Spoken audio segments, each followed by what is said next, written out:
Welcome everyone to the Leadership Academy project series. This series will focus on community-based change through leadership initiatives. Thank you. Can you move to the next slide, please? Well, welcome everyone for coming today. Here is a slide that shows our connection to National Consortium of Technology Transfer Centers. This session today is presented to you by the National American Indian and Alaska Native Prevention, TTC, and the Addiction, TTC, located at the University of Iowa. Next slide, please. This program is funded by SAMHSA, but the content and opinions expressed today does not necessarily reflect the views and policies of our funder. Next slide, please. So here is an overview of the Leadership Academy project series. Last session was presented by Jason Butler and focused on integrating cultural ideology into tribal health practices. Today, Lynn Maday is going to present on the Bad River Survival Revival series. And on Monday, May 22nd, Maria Molina will be presenting on Healing is Resistance, Recovery as Liberation.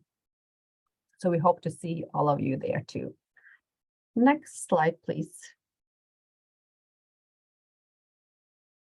So please take a few moments at the end of the session to evaluate our session. We really would like to hear your feedback about how the session goes. And after the event, you will also receive a follow-up email with the slides presented here today, and it will also be instructions about how you can receive certificates of participation. Next slide, please. Here is our land acknowledgement, and that is written by Keely Driscoll, Ella Driscoll, and Sean Bear. I will give you a minute to just read the land acknowledgement for yourself.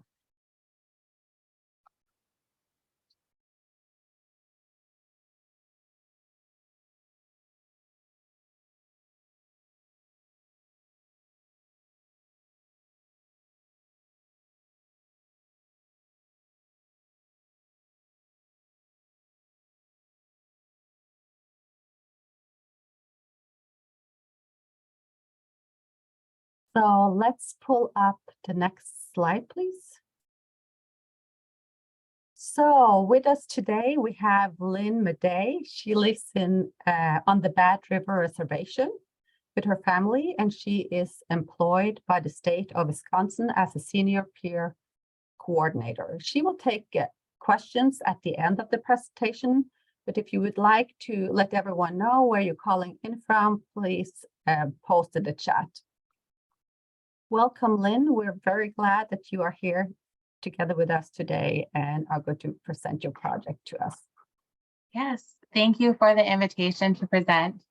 I'm really, in my bio, I'm really a proud graduate of Leadership Academy in 2021. It was an honor to be a participant and to learn not only from our mentors, but the other mentees that were in our cohort. And using those skills, at the time I had worked for the tribe as a director of youth services and did a lot of things, did this project, completed this project, and it continued on. And so even though I took a job, my 9-to-5 job changed, I still am involved with our community and take great pride in working with the youth and others in recovery.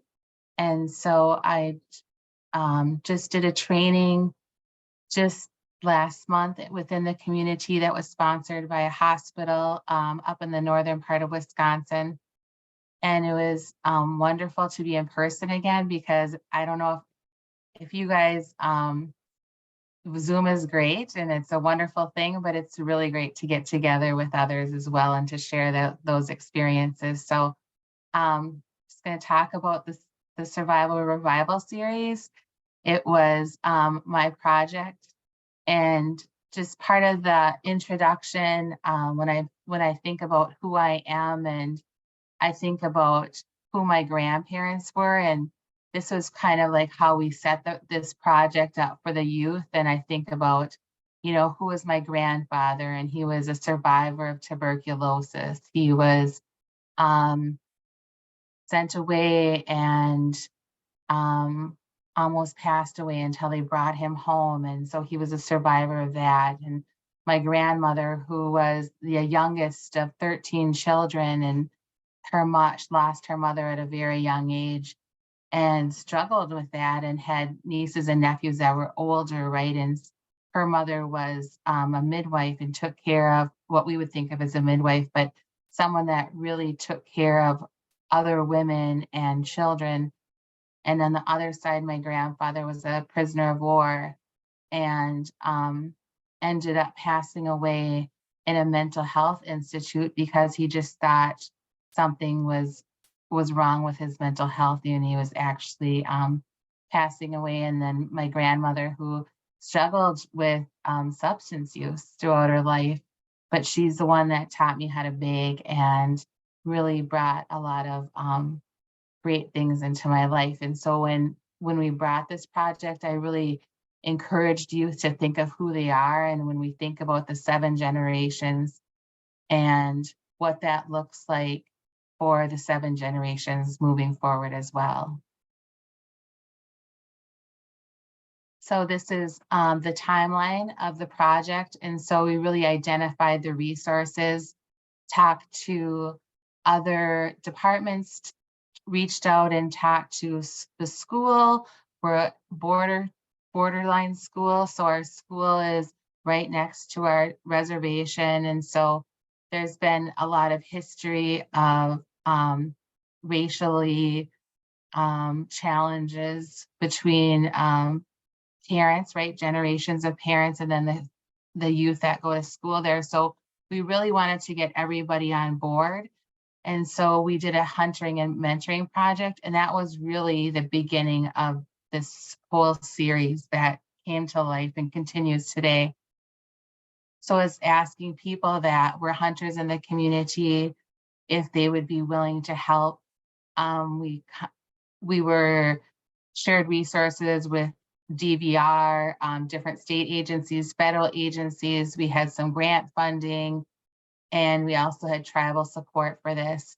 And it was really important to get youth that didn't have any experience hunting at all, that they could be able to go out and participate and learn the rituals, learn all those things that we do, and offer our tobacco and those things. And it was really hunting the white-tailed deer that we did.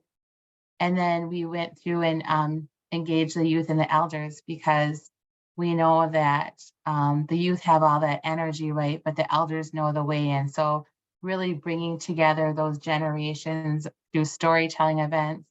And that's really where one of the benefits to me for helping with this project and bringing this project to light was to learning some of those stories. And so I can share those as well. And really some of the presentations that I do revolve around storytelling, because people like to see themselves, to especially adult learners, to learn things that they can relate to and that they can remember. And so just getting everybody on board, really bringing up the team, the youth service team, and everybody that was involved with mental health first aid classes, and also being there in the school so that the youth in the school could see there was people that they knew, that they were familiar with, that were in the school teaching this, that sharing that the importance of having someone talking about mental health first aid, talking about how the importance of mental health and things that we can do to it doesn't have to wait to be in crisis before we address some of the concerns, right? And so to really have that pilot where we were engaging youth, and even it became some of the older youth, once they learned, we're then helping the younger youth and their families and the generational houses that they live in, right? The homes that they live in. And so we continued on in 2020, added some youth mentees to the project. We did traditional teachings. We engaged people in doing, in our tribe, we do a berry fast. So we talked about the berry fast, those teachings. When someone passes away, how to start a fire, how to do that in a good way. We did a lot of things with wellness of when we're walking, when we're hiking, when we're swimming, how we're not only safe, but we're also being very conscious of the land that we're on and that we're a protector of that land. So just as 7 generations before us had signed treaties to provide land that we could, not only the land we live on, but a greater amount that we could have to harvest, to gather medicines, talking about like what kind of medicines are available now in the springtime. And so we look for those. How do we harvest? So one of the teachings was when you find medicines, you take 1 out of maybe 7 of the plants that are there. Don't take their roots. How do we dry those medicines, take care of those medicines, what their uses are for?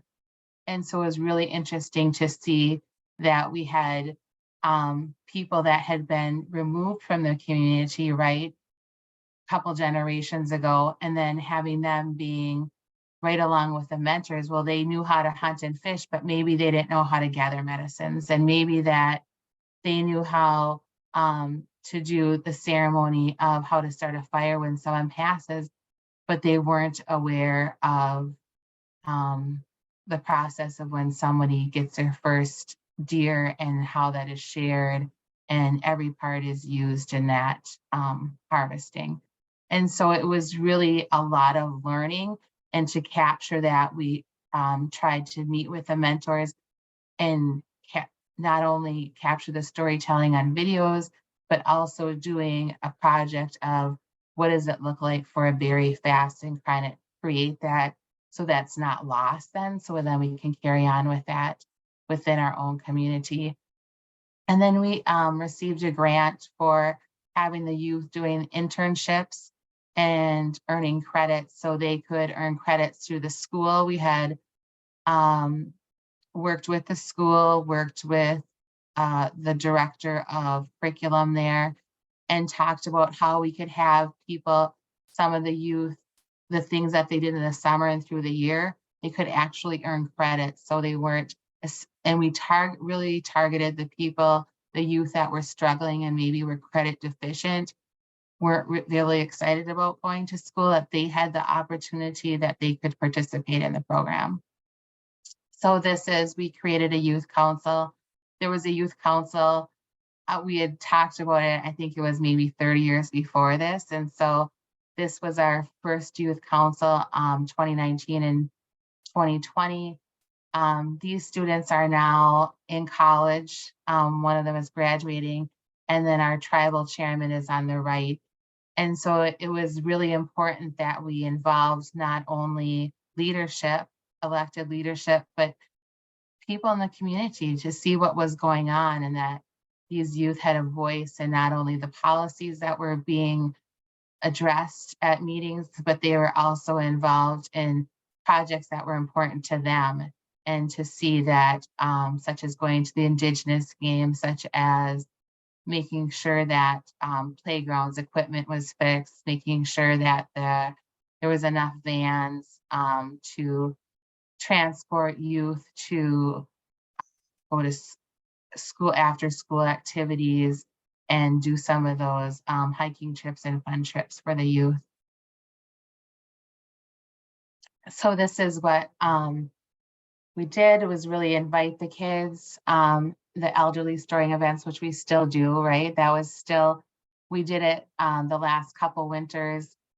over Zoom, which was a little bit of a challenge for our elderly, but it was having some of the youth teach the elderly how to use their books, their tablets to get onto the internet, to be able to navigate the storytelling, and also to then get onto the tribal council meetings as well. And so we did those throughout the winter. That's just an example of one of the things that we took care of. And then the mentoring our youth, we did a lot of workshops on people as they came on to mentor. So just talking about what it's like to ensure that the youth feel welcome, that they feel their voice is important, and how they can advocate for themselves and for others. And so that was really a part of talking about, the pillars of wellness, of making sure that they're physically well, and how we can be physically well, and how we can be emotionally well, and what we can do to support those things as we're building this program. Because sometimes in our Indigenous communities, it's something we don't talk about, and we don't put a value to mental health. And so that was one of the things that we felt was very important, that we address those, and we knew the signs if someone was struggling. And so what happened is that some of the older youth then were trained, could notice these things, and they were helping the younger youth, because sometimes the youth don't want to talk to us, right? And so when we think about and to ask those hard questions, but if we have other youth that we can count on and to talk to, then they were in a better position. And if they needed help, we had the resources, and we could do the referrals and do those formal things. But it was really important to see the youth engage in each other, and take care of each other through that process.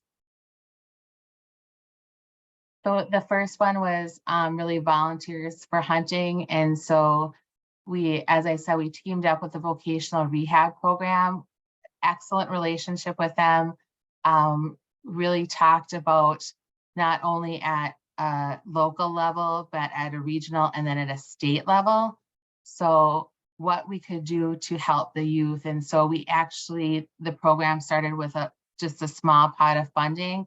And because we advocated, they still do, they fund 50 youth in the summertime to do those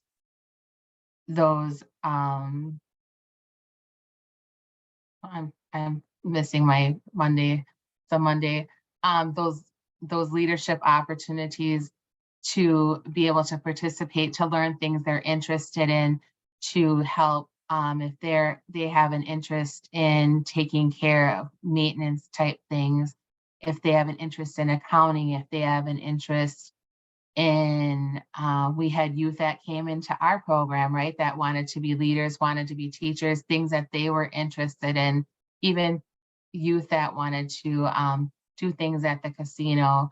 And so it was really important that we grew the program, looked at the parameters that they needed for their funding sources, and that we worked with them to be able to help fund those youth in the summertime, and then also throughout the year. So that was a huge funding source for us. So when I think about working with youth and working with our communities, especially now with a lot of mental health struggles with our youth and in our communities, is that to really collaborate, because it didn't take a lot of effort to have a big return on what we had. And so we did that first cohort. We hiked into the woods a half a mile, stayed in a cabin overnight, shared many stories, had some really fun times with the youth.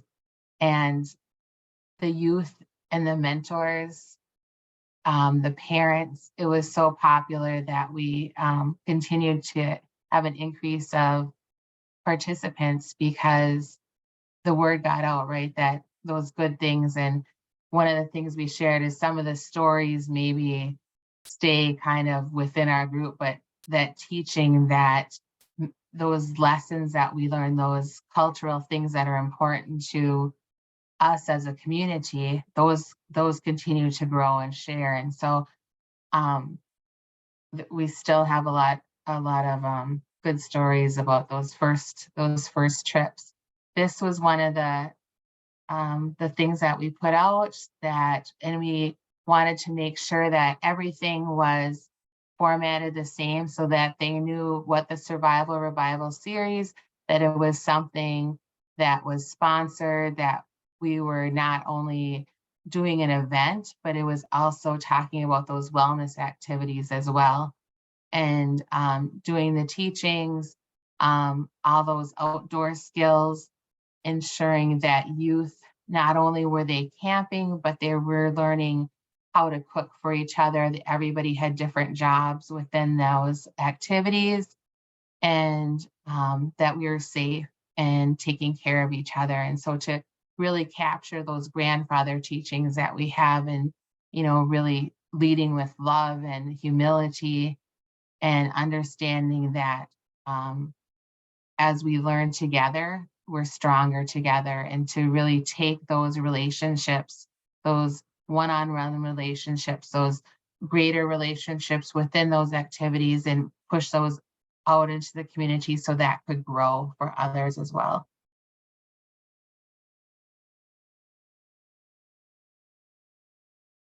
And then the mentoring with high school students. So it was really talking about so they had the base of what mentoring was. We did a program with SAMHSA. We had a grant in which we actually presented at a national level. We had, during the pandemic, an online youth conference. And so we sent out different materials for art. Youth were interested in art. We sent out the art materials.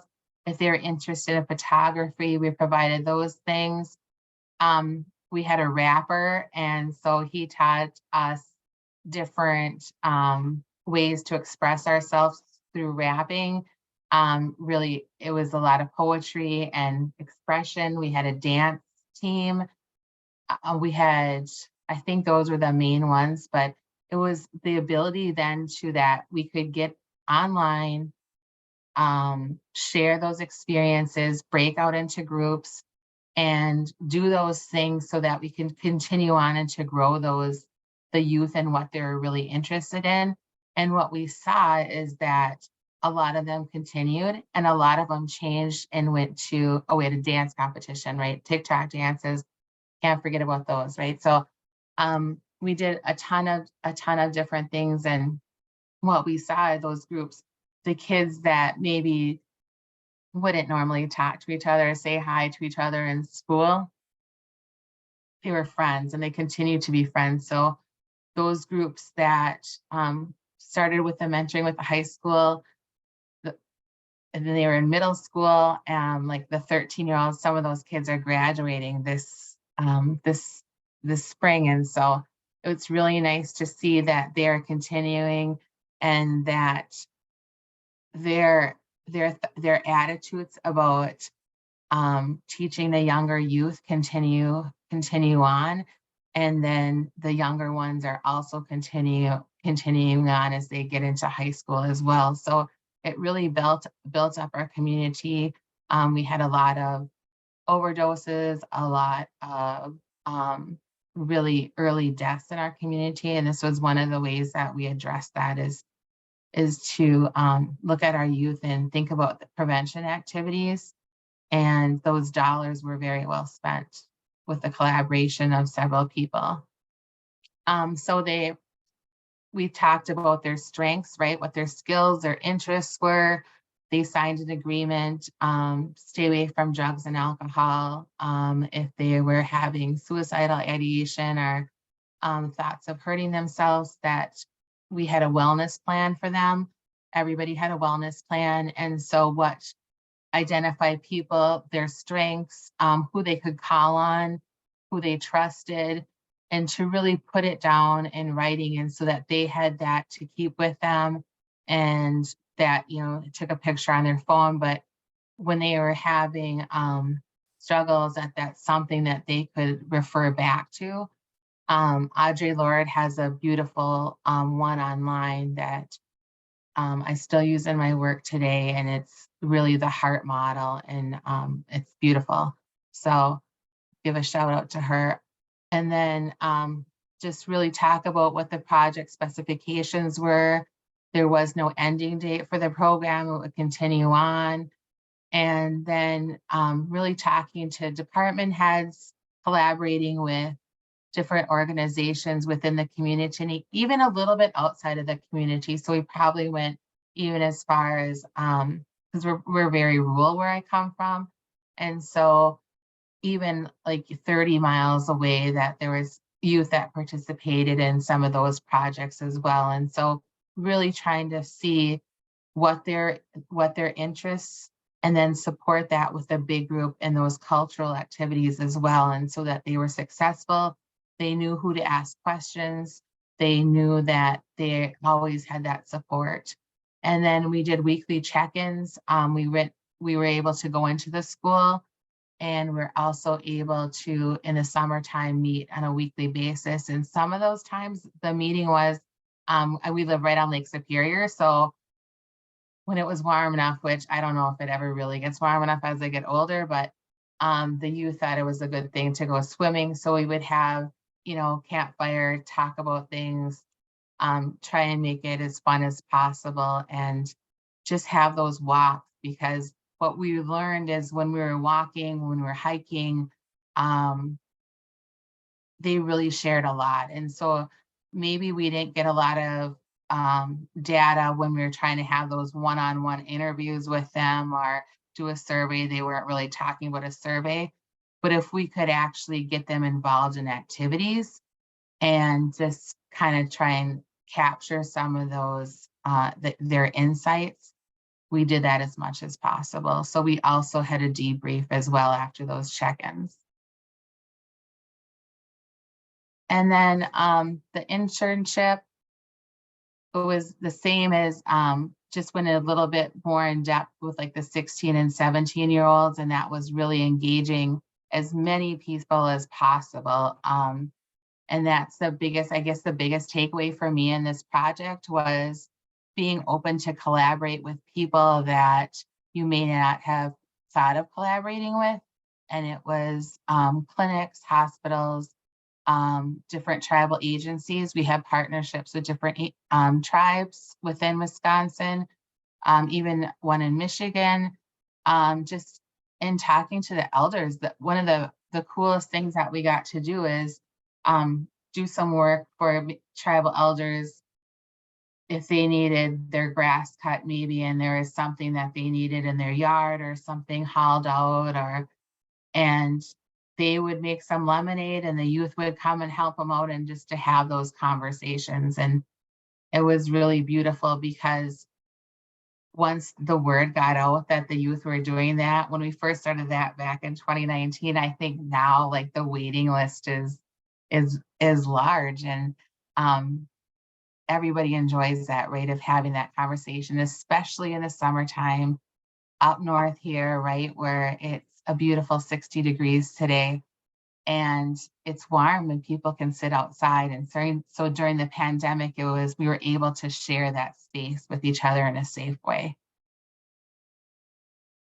And they did earn credit for that. A lot of the youth used those credits for college applications, for things that they needed for going into different programs.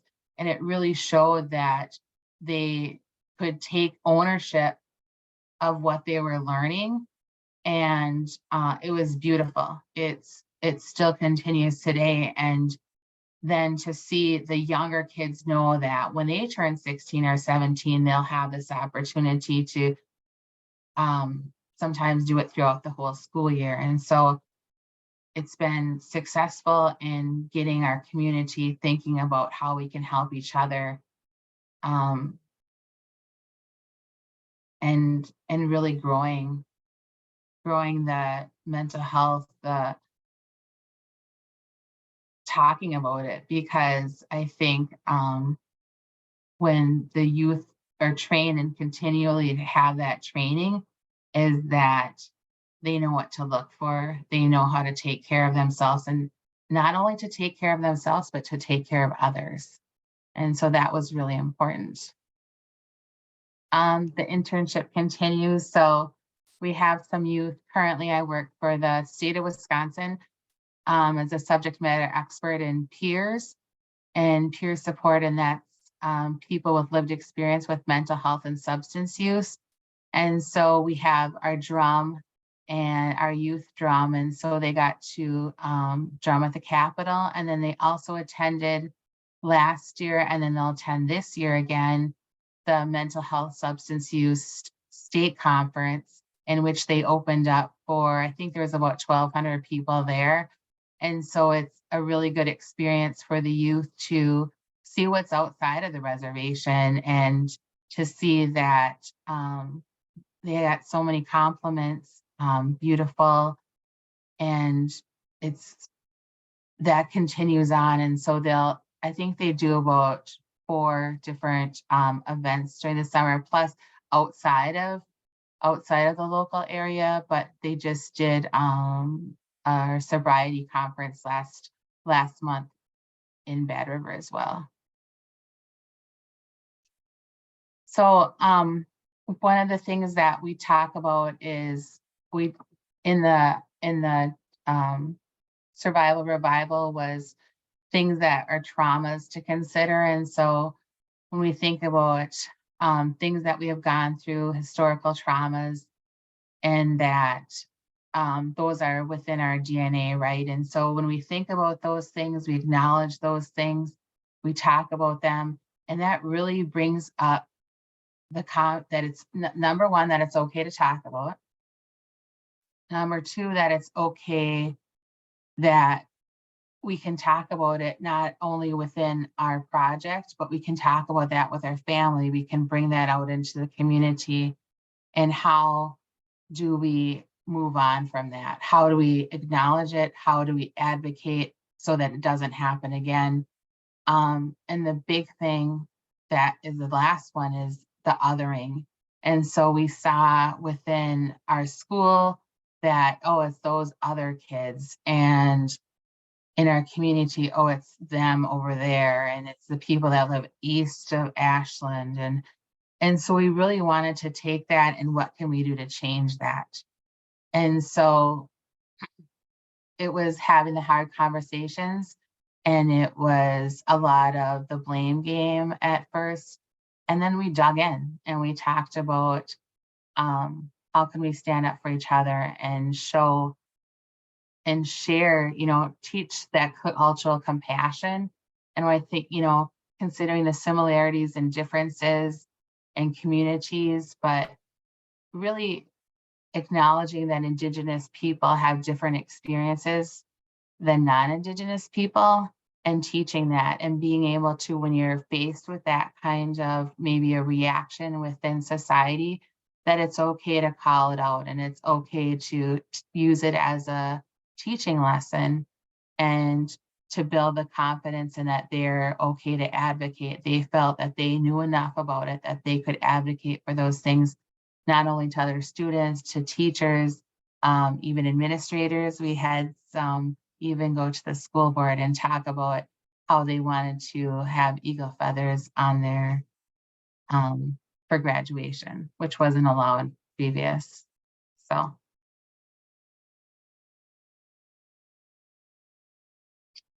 So when I think about when we were talking about that, about being a collective society, and that the ways that we work together, and when we think about colonialism and how that we are judged, right, on a daily basis sometimes in our work of how much we can produce and what can you get done, and can you get this report done. And when we think about Indigenous people, we think about how we work together, and how if someone needs something, that we're going to help try to provide that if we have the abilities, if we have that knowledge. And thinking about our strong connection to the land and the air and the sun and the moon, and validating all of those things. And so sometimes the youth would come with, well, that's not what we learn in our history books, but it's okay to question that. And it's okay to be able to come with your thoughts and abilities and your beliefs, and have those, they don't have to validate them, but you know that they're true, right? And so that you can move forward in a good way, knowing who you are. And that was one of the big things, I think, when I was growing up as a teen, is always thinking like, where do I fit in, right? Because I'm not the darkest, native, and I'm not the lightest. And like, where do I fit in as this? And I wanted to do really well in school, and some of my friends had no interest in school, right? But I wanted to learn. And I continue to learn. And so just finding out that who you are as a person and what you believe in, and that's okay. And so I think as we went through that process, that was one of the things that maybe we didn't set out to, wasn't our goals, one of us wasn't the top 10 goals, but it was really something that was not only just a byproduct, but was like this beautiful development of seeing the youth and wanting to live to be elders, that we know that the rate of death is so much younger in our communities. And so that what can we do to be healthy, to stay healthy and take care of ourselves and participate in those ceremonies. So this is a picture of our elementary school drum. It's the little cuties learning how to drum. And so we made sure that, really advocated to make sure that when the youth, when they're in Head Start or pre-K, that they can, they're probably not old enough to drum, but they can dance, that they had regalia to wear at the youngest age. At the elementary school, that they could drum, or they could just be in the room sometimes, the younger ages. The language was out to bring the language to the school. We through the elementary, middle school, and then the high school. And they know that when they start in the elementary school, that they're going to have these opportunities to go to Wisconsin Dells and to travel with the drum and have matching ribbon skirts and shirts, and have all these opportunities. And it just brings a sense of belonging and community and taking care of one another, and all those things that maybe their parents didn't have that opportunity, or their grandparents didn't have that opportunity, but they can come together in a safe space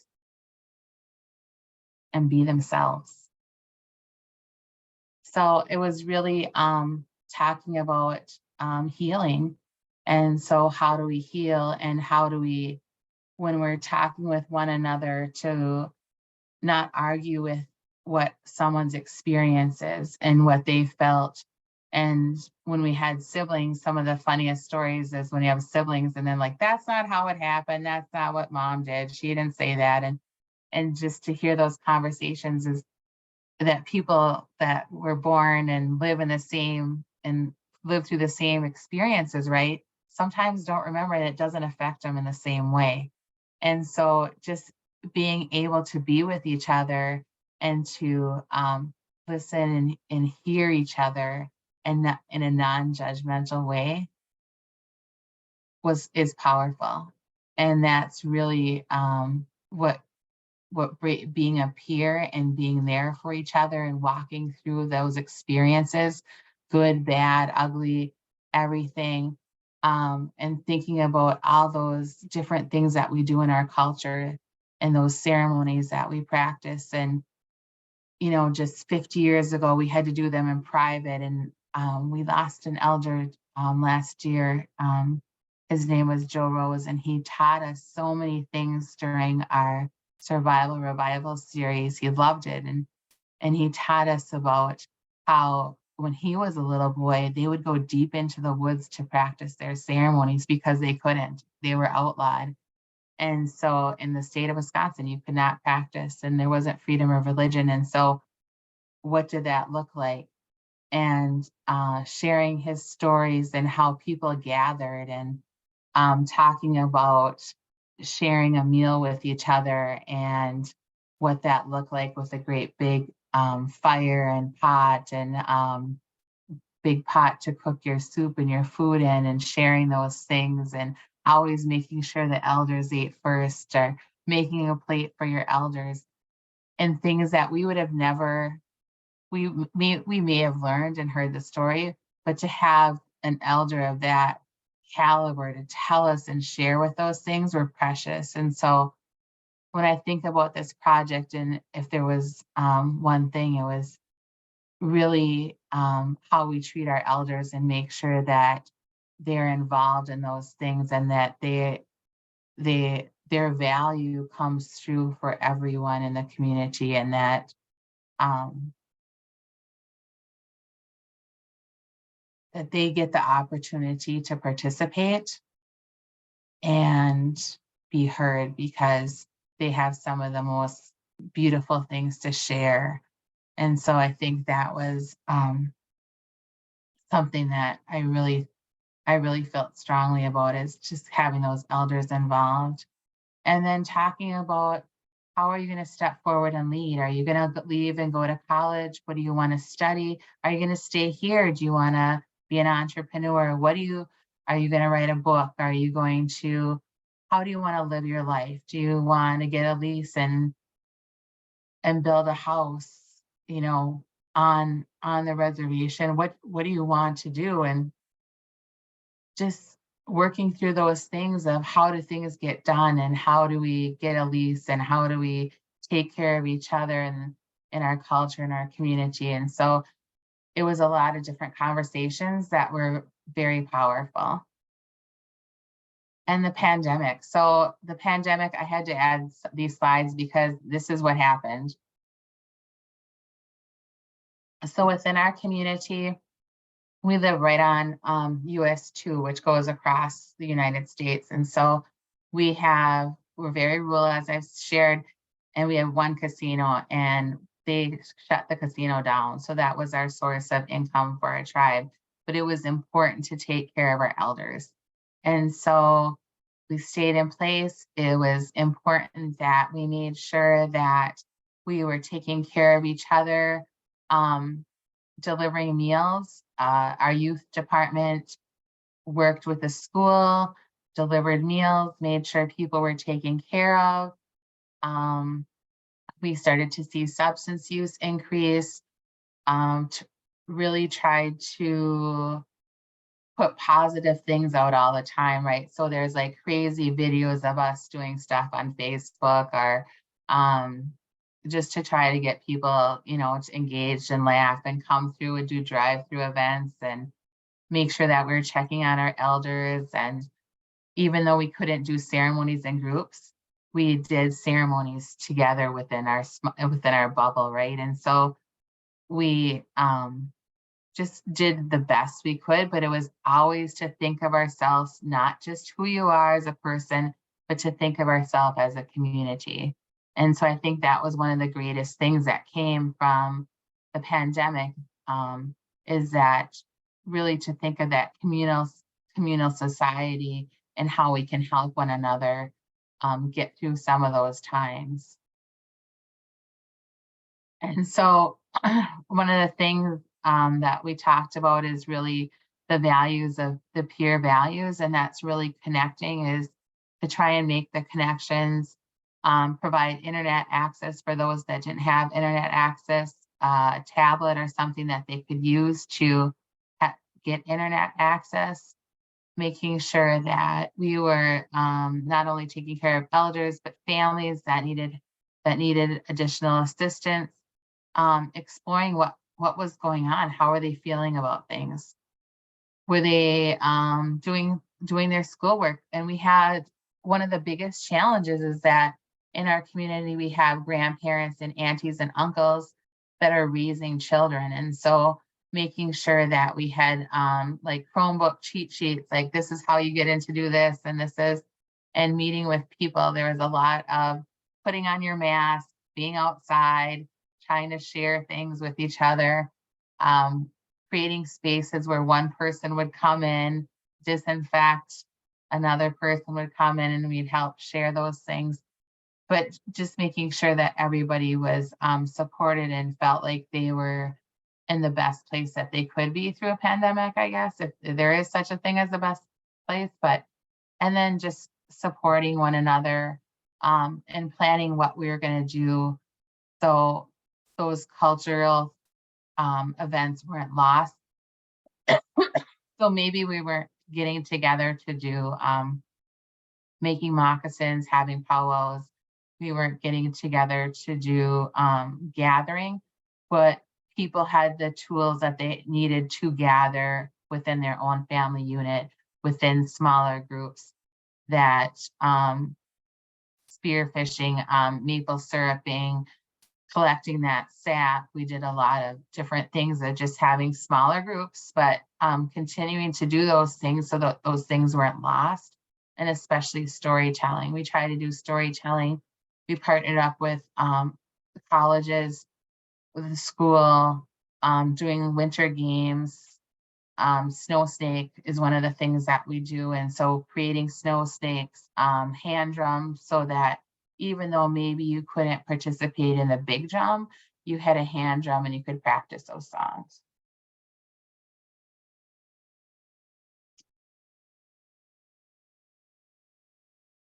So this is one of the my favorite activities to do, and it's in the winter time. We when it starts to get a little bit warmer in the spring, it's one of the first things that we do as a group, and it's going to tap maple trees. And so before we do that, we offer tobacco. We'll have a feast to feast those trees and to feast a good harvest in hopes of a good harvest. And it's really something that any age can participate in. I personally, my son, who is the guy right next to the tree in the gray, he's studying to be a tribal warden. And he started our own family sugar bush. It's been 11 years now, 11 or 12 years now. But he just saw that as a time that we could get our family together. And after a loss within our family of my grandmother, and he just wanted people to get together. And so when I think about my niece and my nephews, who are 14, 12, and a sassy 8-year-old, they've never known anything but doing sugar bush. So they've never known anything but tapping trees in the springtime and gathering the sap. And sometimes the snow is, taller than my 5'4" legs can get through. So there's snowshoes, but and then cooking down the sap and bottling it. And then we actually offer it for sale.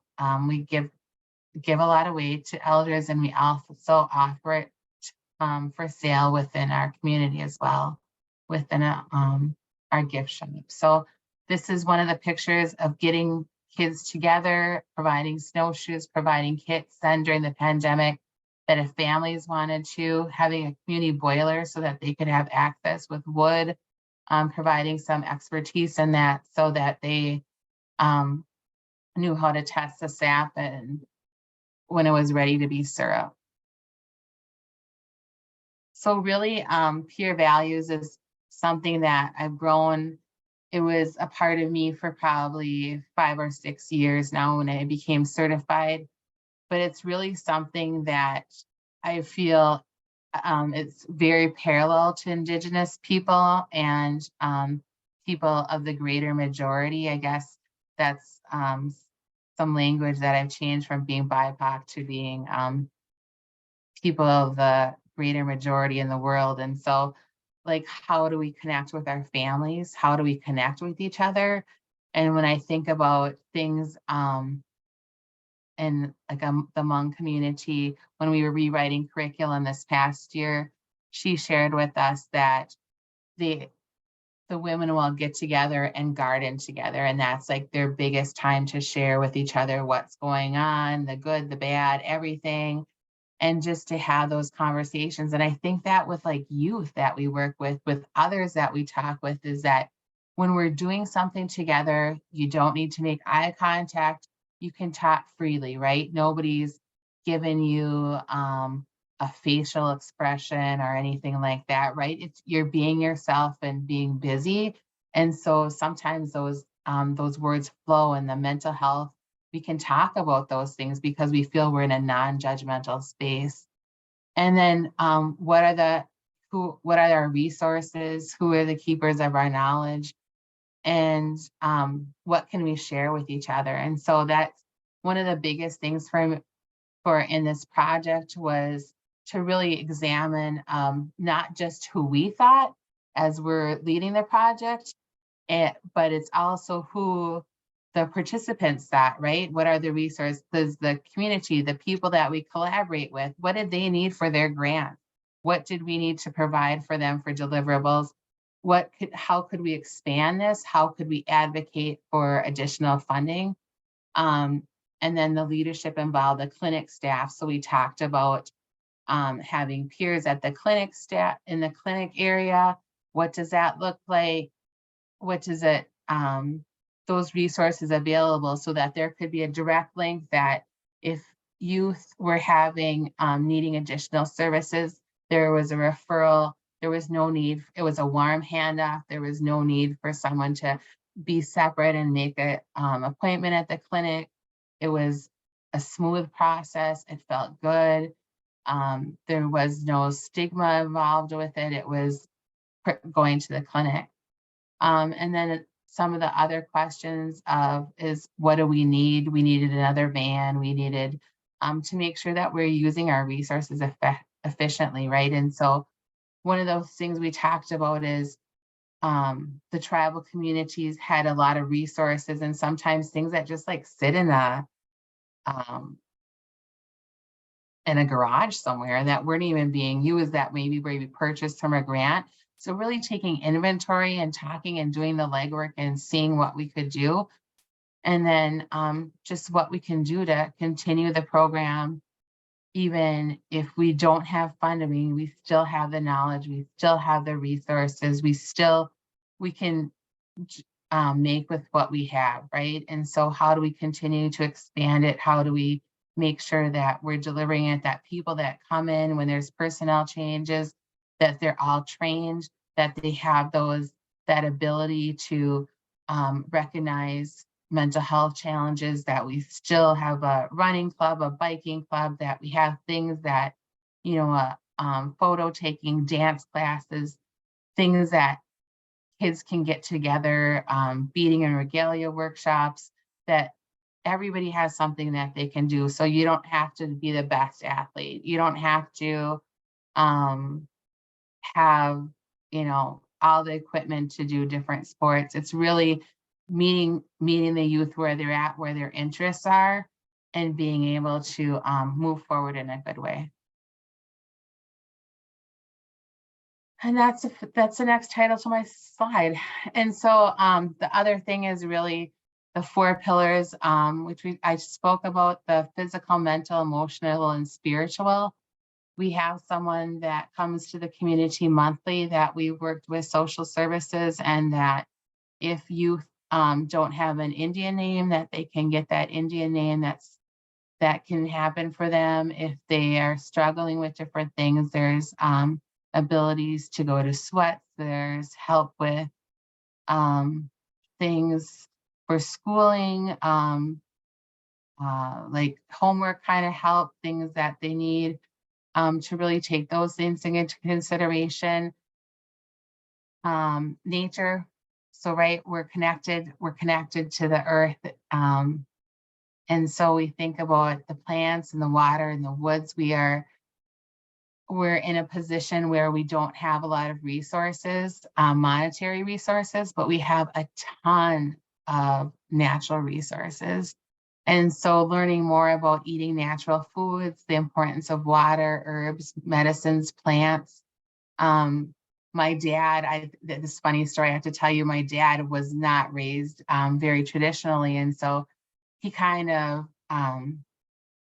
he struggles a little bit sometimes, and he's a hunter and a gatherer and an amazing father. But he struggles. And so before I was doing a presentation, I talked to him, I said, well, what plants did you gather? You know, as I'm learning and I'm trying to explore different plants and what they're used for in the medicines and thinking about my health. And he's like, you know what? He said, everybody had their own medicine bag, Lynn. He said, and it wasn't a fancy bag. It was like this little piece of leather, and whatever they had, they sewed it together, but that was their bag, and they knew exactly what was in it, and they knew exactly how to use it, and they protected that little bag. And so, we were talking, and all of a sudden I was at his house, and all of a sudden I get this call, and he goes, some of those bags were a little bit bigger. I think they knew a little bit more about their medicines, Lynn. And so it just made me laugh because it was something that my dad would never share with probably never shared with anyone. I'm going to be honest. I don't think he ever shared it with anyone because he's not that type of person.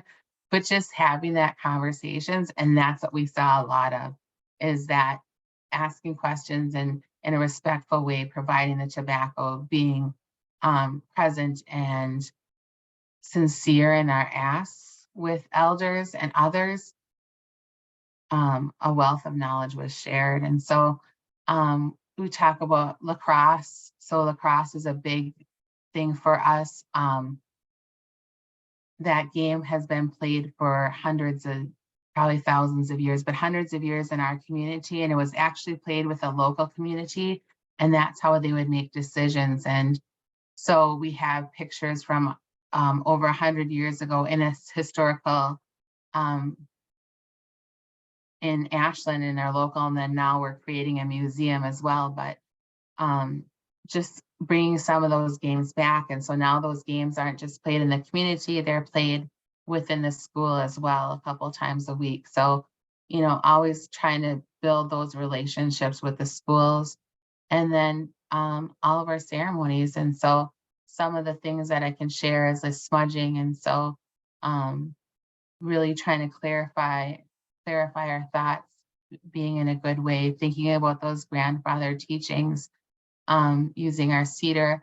I have a couple of big cedar trees that I planted when I moved to my house, and now every kid that I've worked with knows that they can come and gather cedar anytime they want. They know that you put down some tobacco, it doesn't matter if I'm home or not home, if they need cedar, they can come. And so it's nice to see with some of the kids that are now graduating and that were really little when they were doing it, and they continue. And then growing sweetgrass in our drumming and our prayer circles. And so in making sure that we maintain those things, not only for the youth, but for our community. So this is one of the things that we did. I got to participate just in this last year as we got to gather a little bit more as the pandemic softened in northern Wisconsin, was that we had a healing run. And so it was a color run. So it was a rainy day, so the color was all over the place. It was pretty fun, but just seeing people from all walks. There were some strollers, there's some elders, of all ages coming together to do that walk. We also did a sobriety bike ride, and so it went from our community to Ashland. We did that, and that was very successful. People still talk about it. It was a couple years ago when we did it. We should do it again, and just having those activities that people can come together in a healthy, sober way and take care of one another. So this is one of the things is just, you can read it yourself, but it's really talking about healing from trauma, and that we have trauma in our DNA, and that we are resilient people. And so that to take care of each other and to acknowledge those lived experiences, not only our own, but 7 generations past, and to think about that when we move forward of the resilience and that healing to survive, and how can we move forward in a good way. And so this is the end of my presentation. And this is a group coming together to play the lacrosse. We do workshops, so youth can build their own lacrosse sticks and bring them home, share them. In our teachings, the first thing you make is always something that you give away. And so a lot of the kids gave them to younger siblings or younger friends, and it was beautiful to see it, and then worked on one for themselves. But a lacrosse stick that they'll have for the rest of their lives, right? And so that they can play it anytime a few people can get together, they can play lacrosse. And then that's my contact information. And then here's the evaluation link for today's event. And appreciate your feedback.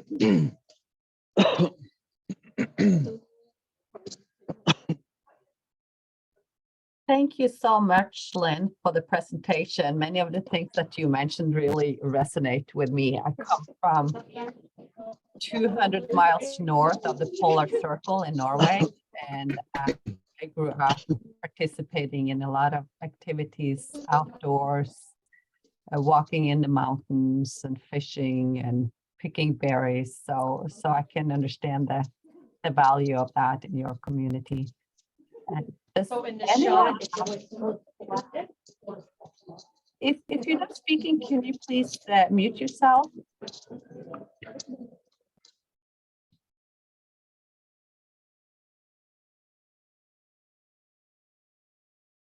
Okay, thank you. Did you just hear what I said? Was I on or was I muted when I was speaking? Yeah, you were. And that's what when you think about all the different communities around the world and how similar we are than different, it really feels good that there's actually like a way to relate to a lot more ways to relate to each other. And I think if people take the time, and connect with each other, that they'll understand that there's a lot more love out there than hate. So definitely, I agree, Lynn. Does any of you have any questions for Lynn? I know it was one question that was posted in the chat, and that was if it was certain age range the youth had to be to have activities funded by VR. Yeah, so I think it was at the 14-year-old age. We did get funding for it might have been a little bit to the 12-year-old age, and that was part of going right to the state. Like we had a proposal and we moved it along from our local to the regional and then to the state. We just the biggest thing was that the things that they need, the deliverables for their grants, is to work with them and to be able to provide those things and ensure that we were always following up so that we would get that funding, as year after year continually. So that's the biggest thing in that. Thank you, Lynn. If you would like to unmute yourself and ask a question to Lynn, please feel free to do so. I have a question. This is Christina Muley, calling in from University of Rochester.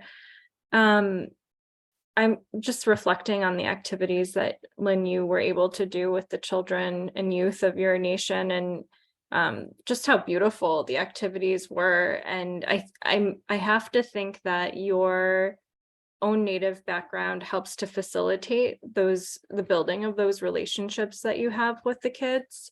And I wonder if you have any recommendations for people who are non-natives trying to partner with Native communities and children, and how to sort of to grow those relationships and trust. Yeah. And so I think acknowledging that you are non-native and that you're trying to build it, and to come in as you are, because like who I am right now, this is who I am all the time. And so it's really being your authentic self, and being willing to share one of the ways that and that we share with each other is through a meal, even a snack or something like that. And so to come in and, to share, and what I always think about, like when we're asking questions, like in my culture, it's is offer some tobacco, maybe talk to an elder or find someone that's willing to help to share and to and when we're asking for data for things, that we should come back and share what those we with what we found out with that data and what we're going to do with it. Because I think what happens a lot of times is that we ask for data and then we don't ever share it back. And so people are just like, why am I going to share this with you? Or, you know what I mean? Like, and so just being real transparent about, and maybe sometimes you can't share it all, but you can share some of the things that you learned and that what the goals are. So I think being as transparent as possible and just being yourself. Thank you. I appreciate that. It's helpful. Thank you, Lynn. Does anyone else have questions for Lynn? Or you can post it in the chat or unmute yourself.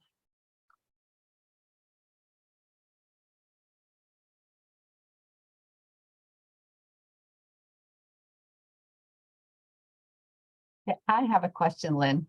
So I was just wondering, as I was listening to you, what was the most important outcome of the project that you started? I think the most important thing was removing some of the stigma of talking about mental health. And that was not only valuable to the youth that were involved in the project, but the families. And then seeing that we could see that within the community and leadership really took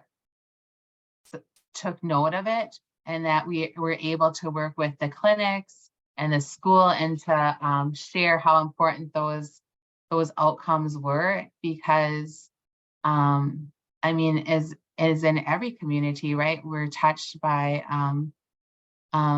mental health struggles and substance use. And so I think that was really, it was a way that we could talk about it and that we could really learn from it and help each other and to recognize some warning signs and things. And that's what I see the biggest differences in those kids. And I'm fortunate enough that I can talk about this a couple years after I did the project and then share some more about it. But I think that was the biggest thing, is that to remove that stigma from people that didn't really want to talk about it before. Mm-hmm. Thank you for sharing that. Mm-hmm. Were you able to continue any of these projects or activities? Yeah, so when I left my position, I got to help select the next person to take. So Fred Piro has taken over and continued a lot of these projects. And so the youth just participated with another tribe and went fishing just this past Friday and had drumming and did a lot of great activities. And so those continue on. And then they're starting their running club again now. So yeah, a lot of them are continuing, and I don't think that they'll ever go away because the kids love them. I to get together and do those things is they know from the older kids that they want their turn. So Wonderful, thank you. mm-hmm. Anyone else who have questions? Or want to share some of your own experiences in your communities?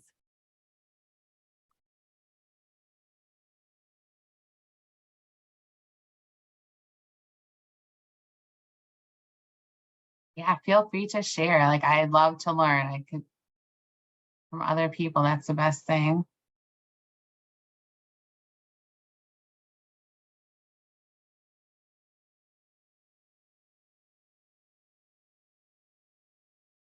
Everybody's quiet on a Monday afternoon.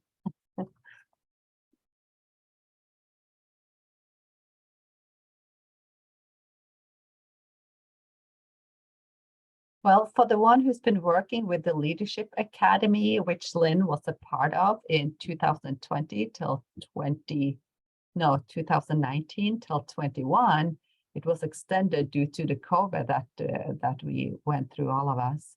It's so great to hear about the wonderful initiative that she took the lead on and what kind of effect that it had in her community. So congratulations to you for your hard work on this. And it makes me happy to hear that this has been continued on, even if you are not in the position anymore. So congratulations on your success with that.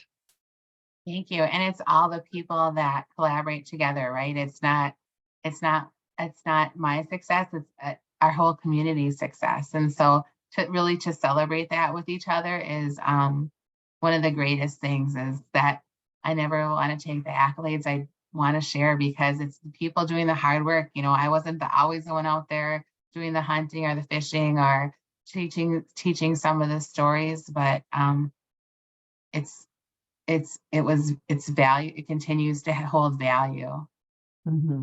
Yeah, certainly. It's a question here about how someone can apply for the Leadership Academy. We are waiting to hear what will happen with our next grant cycle. We are also grant funded. And if we're able to, if we have any more information on that, we will share it during this series. Probably, so this series will continue this fall. We have 6 sessions this spring, and we will continue it in the fall. So you can either by participating here, when we know, we will share the news with you. We will also post it on our websites. And we will probably also send out an announcement to our listserv if we are able to start the next Leadership Academy sometime soon.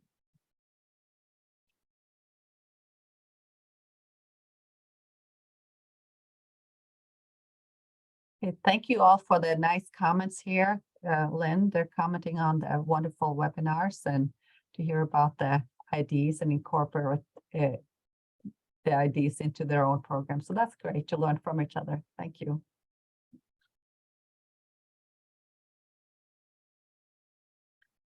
Well, with that, please give us feedback on the event. You should receive a follow-up email, if not this week, at the very least early next week. And there the PowerPoint from this event will be attached, but you can also take the opportunity to give us your feedback via that email. So thank you all for coming. Come and see us next week when Maria Molina will be speaking and sharing her project from the Leadership Academy. So I hope to see you all then. Thank you all for coming today. I appreciate it. Yes, thank you, everybody.